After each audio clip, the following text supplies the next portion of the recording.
idols that you can actually go to, those that played that motherly, role or figure, and also that fatherly figure for you politically as well. Give me 3 names of people that any day when you're, waking up from your dream to say, who are these 3 politically that really influence your life?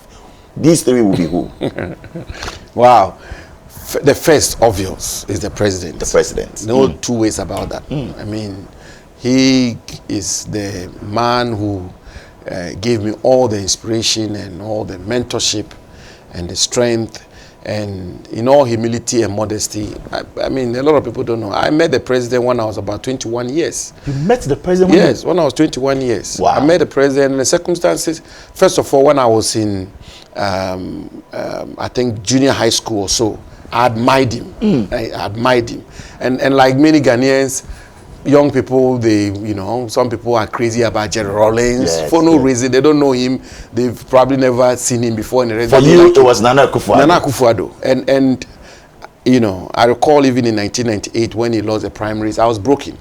And I didn't know him. At the time, you didn't know him. I was in a village. And in 2000, in fact, this is my mates will testify to this. In the 2000 elections, there was a program on GBC where normally you have Akufo-Addo debating John Mahama, or you have Akufo-Addo debating Tony Edu. I think there's a third NDC person, Spiogabra. Okay, so right. When we were in class in secondary school and it had been advertised that Akufo-Addo was coming on radio, we would sneak out. You did? Yes, then we had a small radio set and then we'll listen to him. So the president gave me a lot of inspiration. And I met him through very extraordinary circumstances. I was going to look for a particular politician, and I'll withhold the name for now. And my dad was a station officer at Airport Police Station. And so I spoke to one of the police constables who was a friend. They used to go for night duties, guard duties. They used to go and guard the minister. I said, but where is the house of this politician, this minister? Once I mentioned the name of the minister, he assumed Akufo-Addo. So he said, go to Mensvik Hotel. You will find. This is divine. And his house is close by Mensvik Hotel. Yes. And then I went to Mensvik Hotel, mentioned this minister's name, and there and behold, they also said they directed me to Akufo-Addo's house. So I went, sat there in the entrance of his hall, and the person who keeps his house, a gentleman called Kwesi, said it's your turn, and the door had opened like that, and there I saw him, and I was not prepared. I was not coming to see Akufo-Addo, and as you know, Akufo-Addo has a personality very intimidated. Yes. So I walked in there sheepishly, and went and sat down and said, "Young man," and I think that morning was a bit in a hurry actually. Wow. So he said, "So I'm a MPP activist from the north. I popped in to say hello." So just when he was about leaving, he posed a question.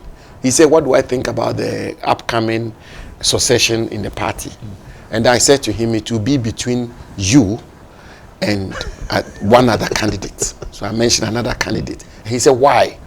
And then I began and gave him my own perspective. You were 21. Yeah, and then immediately halfway through, he said, give me your number. And then he wrote my number down. In the afternoon, Mr. Yao Amfokwache called me that the minister wanted to meet me the following day. Then Minister for Foreign Affairs. The rest they say is history.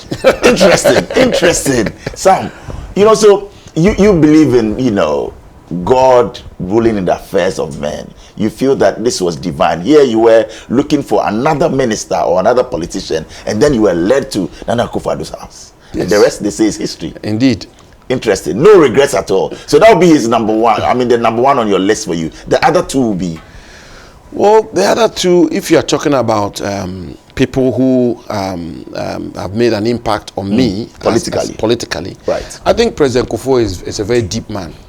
He's a very, very deep man, and I've had multiple opportunities to engage him at close range and had very intimate discussions with him, and his thought processes and his whole thinking and the rest. President Kufuor, you were with him during his state visit to the UK. Yes. And granted some media interviews at the time. You were 23. Yes, but he got me to accompany him. Wow. Again, how did that happen? There's a particular radio station, and I'll mention the name, which President Kufuor, apparently when he was president, listened to literally every morning. Okay. And I used to feature also every week or so. On that particular station. station? And when he was traveling, he asked the then Minister for Information, Kwame Nabatels, Honorable Kwame Nabatels, and a deputy minister at the time was Auntie Oboshi. Yeah, Oboshi's and then the spokesperson for governance was Frank Ajekum. Correct. So he contacted me and said, look,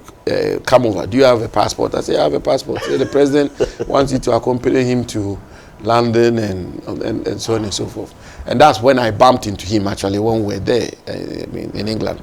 So President Kufuor is an extraordinary figure.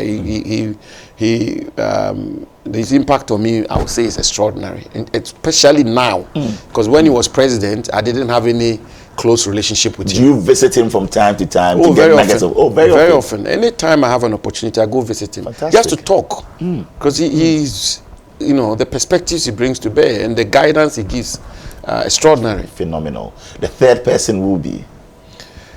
Well, I can't think of a third person. Are you struggling to name a third person? No, These great I can't think of a third person. Politically. Except to say that Dr. Richard Anani, the former Minister for Roads and Health, was very instrumental in introducing me to the New Patriotic Party. You know, was extremely instrumental in introducing me to the New Patriotic. Because I was a student in KNUST, and at the time we had not formed any strong political views. And as I always say to people, I never, is it fortunately or unfortunately or indifferently, grew up from a political home. No. We never grew up in our home, our father being MPP or NDC, or our mother being MPP or NDC. Like many Ghanaian families, very normal, ordinary family, even though we discuss politics at home, our parents didn't bother. They were indifferent. They were indifferent. Oh. And so I did not grow up, I did not grow. I can imagine that my daughters will almost invariably take the part of MPP. Correct. And I suspect that my senior brother's children may take the part of NDC. I hope they don't. I hope I can. Oh, is another topic we'll talk about. I can woo my nieces and nephews to the MPP. Maybe. No, but so we didn't have a political family. But Dr. Anani was a man who was then the member of parliament for Nshensu, and at the time the minister for roads, who properly introduced me into the MPP fraternity, even before, as I say, I met President Akufo-Addo. So I think a lot of credit goes to him, and I salute him for that. Dr. Richard Anani. Yes.